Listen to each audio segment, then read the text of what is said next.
হে আল্লাহ, কেউ না জানুক, আপনি তো জানেন আমি কতটা দুর্বল স্বভাবের, কত অল্পতে হেরে যায় নিজের নফসের কাছে।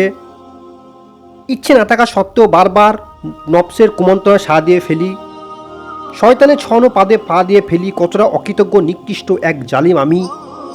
সত্যি আমি আপনার নিয়ামত ভোগ করার যোগ্যতা রাখি না, কিন্তু আমি যে ঠিক করি আপনার অসন্তুষ্টির কারণ হব না। কিন্তু গুনাহ করার পর মনে হয় এটা করা আমার ঠিক হয়নি। তখন আপনার খুব রাগ হয়, তাই না? তখন দুনিয়ার সবচেয়ে নিকৃষ্ট ব্যক্তি মনে হয় নিজেকে। তখন খুব মনে পড়ে রাসূল সাল্লাল্লাহু আলাইহি সাল্লামের কথা। আজ যদি রাসূল সাল্লাল্লাহু আলাইহি সাল্লাম বেঁচে থাকতেন তাহলে হয়তো আমার ঈমানটা এত দুর্বল থাকতো না। হয়তো অল্পতেই হার মানতাম না নিজের নফসের কাছে। যদি স্বয়ং রাসূল সাল্লাল্লাহু আলাইহি সাল্লামের কাছ থেকে সরাসরি শিক্ষা নিতে পারতাম, হয়তো বেঁচে যেতাম হাজারো পাপ থেকে। বেড়ে উঠতাম এমন এক সমাজের যেখানে ছিল না কোনো নির্লজ্জ আধুনিকতার ছোঁয়া। যে সমাজ অনিচ্ছাকৃতভাবে পাপ হয়ে গেলেও সঙ্গে সঙ্গে লুটিয়ে পড়তাম সেজদাতে। চোখের পানিতে ভেসে যেত সেজদার জায়গাটা, হিসেব ছাড়া পার হয়ে যেতাম অনেকটা সময়। পাগলের মতো ছুটে যেতাম রাসূল সাল্লাল্লাহু আলাইহি সাল্লামের কাছে।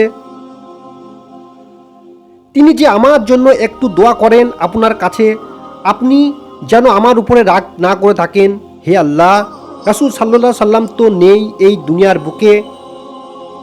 নেই সেই সমাজ যে সমাজে জ্বলজ্বল করত ঈমানের আলোতে, যে সমাজের মানুষগুলো দিনের আলোতে আপনার নাম দিয়ে বেরিয়ে পড়তো আপনার পথে সিজদা করতে, আর রাতের আধারে দুর্বল অসহায় ক্ষুধার্ত ভিক্ষুকের মতো নত হয়ে ভিক্ষা চাইতো আপনার দরবারে। হে আল্লাহ, আপনি তো সব জানেন, কেবল আপনি তো জানেন আমার পরিস্থিতি। আপনি ছাড়া তো আমাকে আর কেউ বোঝে না। নেই কোনো হেফাজতকারী। এখানে আধুনিকতার নামে চলে বেহায়াপনা, অশ্লীলতা, আপনার চরম অবাধ্যতা।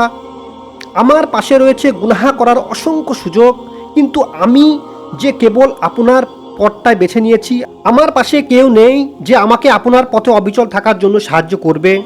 কিন্তু আমি জানি আপনি একাই আমার জন্য যথেষ্ট। আপনি আমার সহায় হলে কেউ আমাকে পথভ্রষ্ট করতে পারবে না। আপনার রঙে রাঙিয়ে দিন আমার জীবন। আমার ঈমানকে এতটা শক্তিশালী করুন যে শক্তির কাছে হেরে যায় নিকৃষ্ট নফস আর শয়তান। আপনার অবাধ্যতা থেকে আমাকে পবিত্র রাখুন।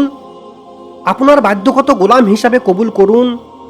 মৃত্যু যন্ত্রণা, কবর ও জাহান্নামের আযাব হতে রক্ষা করুন। জান্নাতি হিসাবে কবুল করে নিন ইয়া আল্লাহ, আমিন।